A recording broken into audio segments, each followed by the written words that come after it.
루브리케이션 윤활에 대해 설명드리도록 하겠습니다. 앞서 목차에서 설명드렸듯이 베어링에는 윤활 작용이 필요하고 윤활에는 그리스와 오일이 사용됩니다. 왼쪽의 사진에서 볼 수 있는 이 노란색 반고체가 그리스고요. 이 오른쪽에서 볼 수 있는 액체가 오일입니다. 저희가 그리스와 오일의 차이점만 간단히 보고 넘어가시면 되는데요. 베어링의 기능을 충분히 발휘시키기 위해서는 사용 목적에 적합한 윤활을 선택을 해야 됩니다. 그래서 저희는 그리스 윤활과 오일 윤활을 비교하는 표를 보면서 어떤 경우에 그리스를 사용하고 어떤 경우에 오일을 사용하는지 보도록 하겠습니다. 그리스 윤활의 최대 특징은 굉장히 저가로 윤활을 할 수 있고 주변 구조가 굉장히 심플하다는 점입니다. 다만 베어링에서 발생하는 열을 냉각하는 효과는 없다는 것이 단점이고요. 또한 윤활유 교체할 때 그리스를 다시 이제 채워 넣을 때 굉장히 좀 번잡한 일이 생기겠죠. 그리고 보통 그리스 윤활은 아지테이터나 믹서, 그 다음에 작은 펌프, 모터 등에 거의 대부분 적용이 됩니다. 그리스 윤활을 사용하게 되면은 이제 교체 시기가 굉장히 길게 되기 때문에 거의 그리스를 따로 주입하는 주기가 굉장히 길게 됩니다. 그리고 그리스는 따로 누유에 의한 오염이 적은 것도 장점입니다. 그렇다면 이제 오일 윤활에 대해 알아보실 텐데요. 오일 윤활은 여러분이 아시는 대부분의 회전 기계에 적용되는 윤활 방식입니다. 오일 윤활은 그리스 윤활에 비해 회전 속도가 높은 그러니까 앞에서 설명드린 대부분의 펌프와 컴프레서 그 다음에 다른 회전 속도가 좀 되는 그런 회전 기계 등에 사용이 되고요. 오일을 사용하는 이유는 이 베어링에서 발생하는 열을 이제 오일에서 흡수해서 쉽게 그 열을 식힐 수 있다라는 점이 저희가 이제 오일 윤활을 주로 사용하는 큰 이유가 되고 있습니다. 윤활유의 교체는 비교적 간단한 편인 게 그냥 오일을 채워 넣으면 되기 때문에 굉장히 단순하다고 말씀드릴 수 있고 대신 기름 누유가 생길 수 있어서 오염을 싫어하는 곳에는 부적당하다 이런 사실을 알고 넘어가시면 될 것 같습니다. 오일을 사용하는 윤활 방법에도 다양한 방법들이 있는데요. 하나씩 보면서 설명드리도록 하겠습니다. API 610 펌프 데이터 시트에는 루브리케이션 항목이 있고 여기서는 벤더가 펌프에 적용되는 베어링 루브리케이션 방법을 선택할 수 있게 되어 있습니다. 가장 먼저 플루드 타입에 대해 설명을 해드리도록 하겠습니다. 베어링 하우징이란 베어링이 펌프에 설치되는 이 통 하우징을 말하는데요. 이 베어링 하우징 내에 오일을 담아두게 되면은 베어링은 이 오일의 일정 부분 베어링이 잠기게 됩니다. 이 일정 부분 잠기게 되는 이 양이 중요하게 되는데요. 베어링은 샤프트와 같이 회전을 하면서 이 베어링 전체에 오일이 공급되는 방식이 바로 플루드 타입입니다. 여기서 보시는 것이 콘스탄트 레벨 오일러인데요. 플루드 타입에는 가장 필수적으로 적용되는 아이템이라고 보시면 됩니다. 베어링 하우징 내에서 오일이 이제 소모가 됩니다. 오일이 소모가 되면 이 베어링 하우징 내에 있는 오일의 양이 줄어들겠죠. 줄어들게 되면 내부 압이 낮아지게 되고 세팅된 콘스탄트 레벨 오일러의 압력에 따라서 이 바깥에 이 유체가 이 오일이 안쪽으로 들어와져서 다시 필요한 양을 채워주는 방식이 콘스탄트 레벨 오일러의 운영 방식입니다. 오퍼레이터는 이제 현장에서 펌프를 보다가 이 콘스탄트 레벨 오일러의 오일 양이 줄어드는 것을 확인하고 이제 다시 윤활을 채워 넣으면 되겠구나 이렇게 판단을 하고 메인터넌스 하면 되는 가장 펌프의 일반적인 보편화된 방식이 플루드 타입입니다. 보시는 그림이 사진이죠. 실제 펌프에서 보이는 콘스탄트 레벨 오일러를 보실 수 있고요. 이렇게 오퍼레이터가 지나가다가 이 오일의 양이 줄어들게 되면 이제 채워 넣어주면 되는 방식입니다. 다음으로 오일 플링거 타입에 대해 설명드리도록 하겠습니다. 오일 플링거 타입은 앞서 설명드린 오일 링 타입과 굉장히 유사한데요. 오일 링 대신에 이 플링거 디스크를 설치하는 거라고 이해하시면 쉬울 것 같습니다. 이 디스크가 샤프트와 같이 회전을 하면서 오일을 양쪽 베어링에 공급을 해서 윤활 작용을 진행하게 됩니다. 링 오일 타입과 이 플린저 타입을 구분하는 NDM 값이 존재하는데요. 이 NDM 값이란 평균 베어링 지름을 구한 값, 즉 외경과 내경을 합해서 나누기 2한 값이 N이 되고요. DM은 회전 속도를 의미하는데 RPM이라고 이해하시면 됩니다. 예를 들어 설명을 드리겠습니다. 미국 단위로 N이 2인치라고 하고 RPM이 3600 RPM 모터를 달아서 설치를 하게 되면 이 NDM 값은 7200이 되게 됩니다. US 단위인데요. NDM 값이 7200일 때 이제 오일 플린저 디스크는 7000 이상에서도 문제가 없지만 링 오일 타입은 7000 이상에서는 선호되지 않는다고 해서 링 오일 대신에는 이제 플린거 타입을 적용하는 것이 좀 더 발주처가 선호하는 방식이라고 이해하시면 될 것 같습니다. 저희 기계 엔지니어가 이렇게 베어링을 설계하고 루브리케이션을 정하는 이렇게 하나하나의 설계를 하지는 않는데요. 물론 펌프 벤더가 결정을 하는 것이죠. 하지만 펌프사에서 자신들의 모델에 따라서 이 베어링을 적용시키고 루브리케이션 타입을 정하더라도 EPC사에서는 프로젝트 스펙이나 발주처 스펙에 그들이 원하는 이 오일 루브리케이션 방식이 표현되어 있습니다. 벤더도 그 스펙을 검토하면서 플링거 타입인지 링 오일 타입인지 플루이드 타입인지 등을 선택을 하겠지만 혹여나 벤더에서 놓칠 수 있으니 EPC 기계 엔지니어도 같이 검토해서 이 루브리케이션이 무엇인지를 의미하는 것이 굉장히 중요하다는 것을 다시 한번 강조드리겠습니다. 퓨어 오일 미스트와 퍼지 오일 미스트 시스템의 차이점에 대해 설명을 해드리도록 하겠습니다. 쉽게 이해하시고 넘어가시면 되는데 퓨어 오일 미스트는 이 오일 미스트가 베어링의 윤활 작용도 하고 이 베어링 하우징 내에 청소도 한다고 이해하시면 됩니다. 반대로 퍼지 오일 미스트는 베어링 하우징을 청소는 하지만 이 베어링의 윤활 작용은 앞서 설명드렸던 타입과 같이 이 베어링 하우징 내에 오일 층이 썸프가 존재하게 되고 이 오일로 이 베어링을 윤활하는 것이 이 퓨어 오일 미스트와 퍼지 오일 미스트의 가장 큰 차이점입니다. 다시 한번 말씀드리면 퓨어 오일 미스트는 이 미스트로 베어링을 윤활을 하기 때문에 베어링 하우징 내에 이 오일 층이 없을 거고요. 반대로 퍼지 오일 미스트는 하우징을 청소만 하고 이 윤활 작용은 이 내부에 오일 층이 있어서 앞선 방식과 똑같이 이 오일 층으로 윤활한다는 점이 퍼지 오일 미스트입니다. 그렇다면 다시 퓨어 오일 미스트의 장점에 대해서 먼저 알아보도록 하겠습니다. 앞선 전통 방식인 이 오일에 썸프가 있는 방식과 비교해서 퓨어 오일 미스트는 베어링 온도를 약 10도에서 15도 정도를 더 낮출 수가 있습니다. 오일을 미스트 형태로 분사를 하기 때문인데요. 저희 얼굴에 미스트 뿌리면 굉장히 시원하지 않습니까? 직관적으로 이해하실 수 있을 것 같습니다. 또 다른 장점으로는 이제 오일 미스트에 사용하는 윤활 제품을 선택을 할 때 높은 점도의 윤활유를 미스트용으로 사용할 수 있다는 점입니다.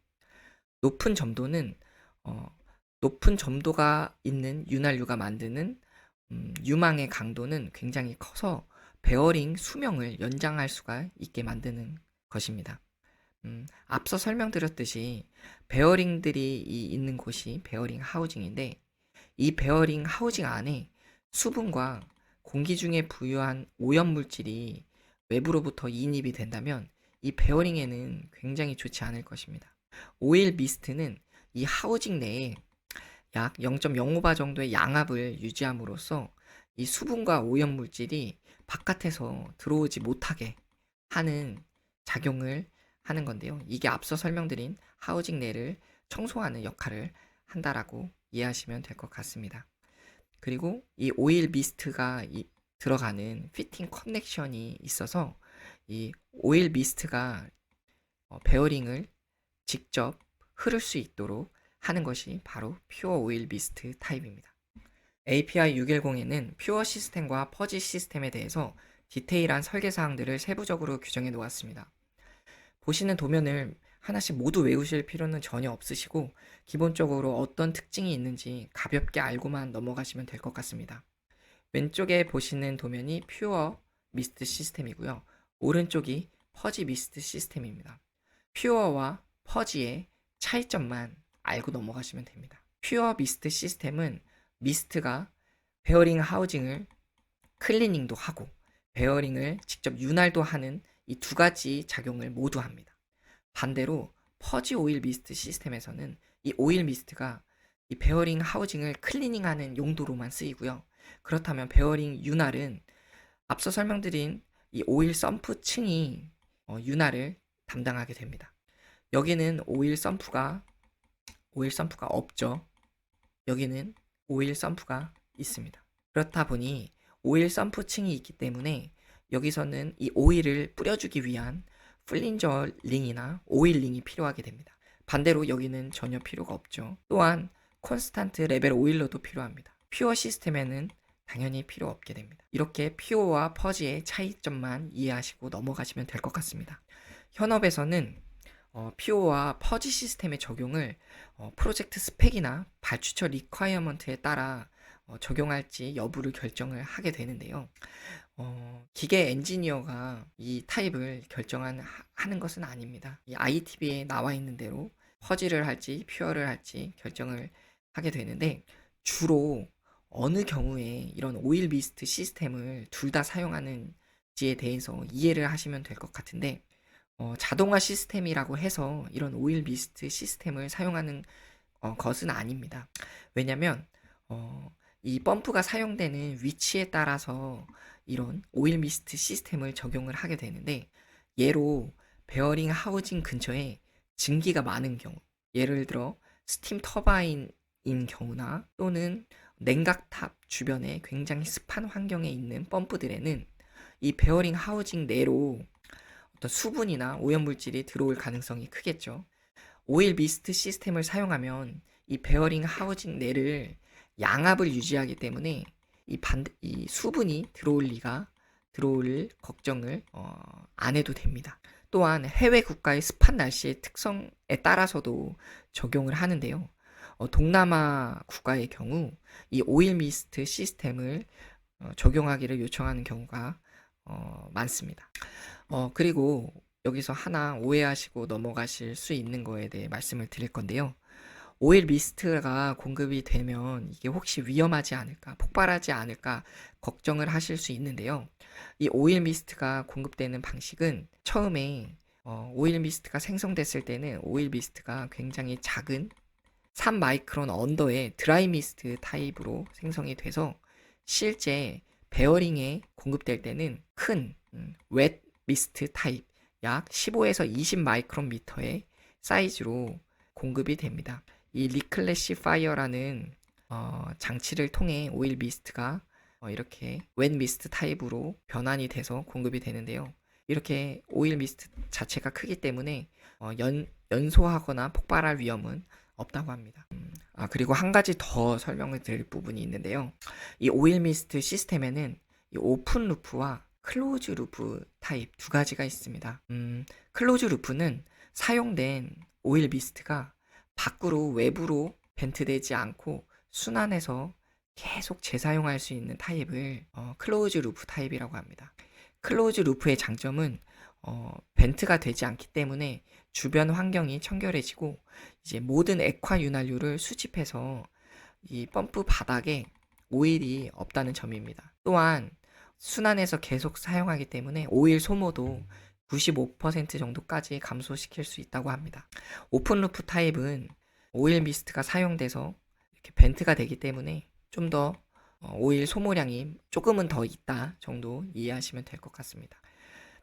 현업에서는 프로젝트 스펙을 검토하다 보면은 어떤 경우에 이런 오일 미스트 시스템을 요구하는지에 대해 이제 공부를 하게 되는데요.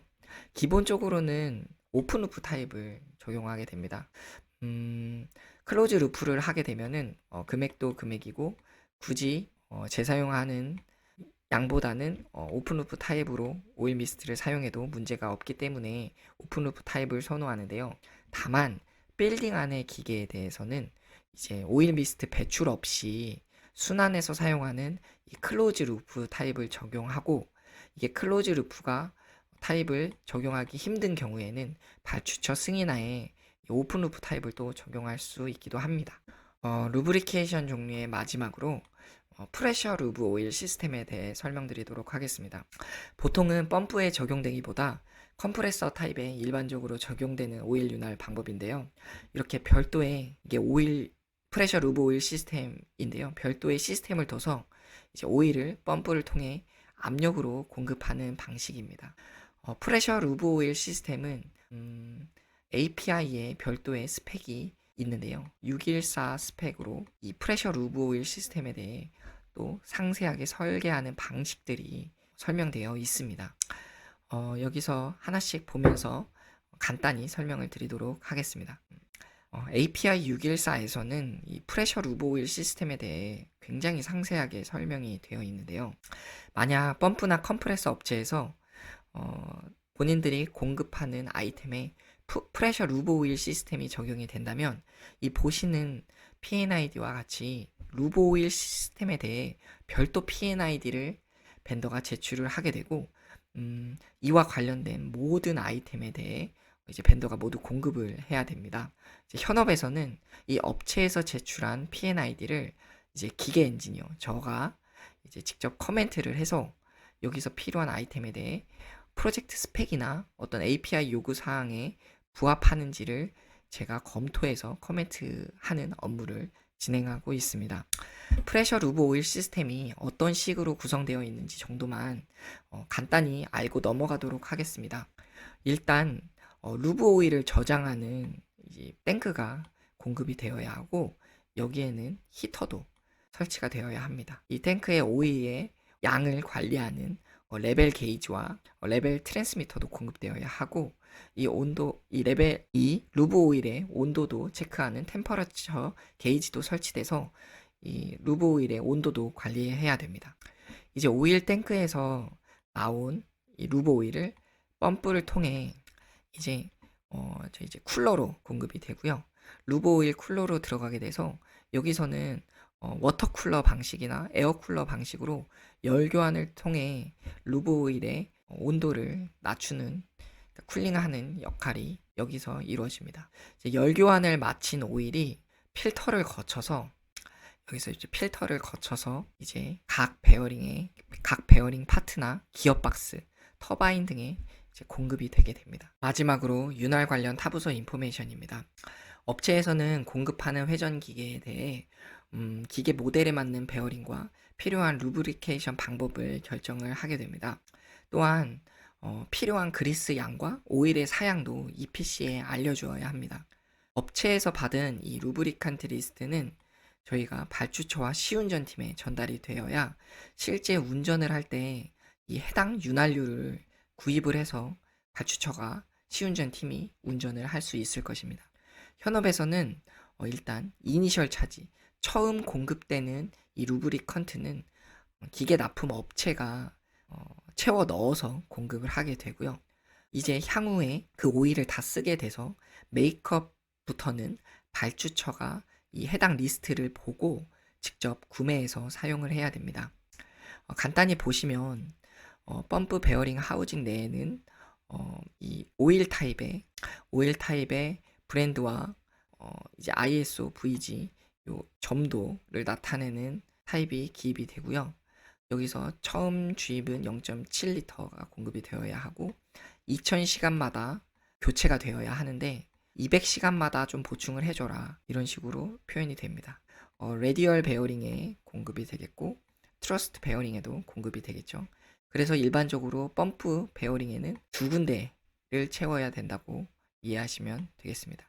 추가적으로 여기서는 펌프 모터 베어링 하우징에 대해 보시면은 모터에도 이제 윤활유가 필요하잖아요. 여기서는 그리스가 일반적으로 적용이 된다고 말씀을 드렸습니다. 3개월마다 공급을 해줘야 된다, 바꿔줘야 된다 라고 이해하시면 될 것 같습니다. 지금까지 베어링과 루브리케이션 방법에 대해 알아보았는데요.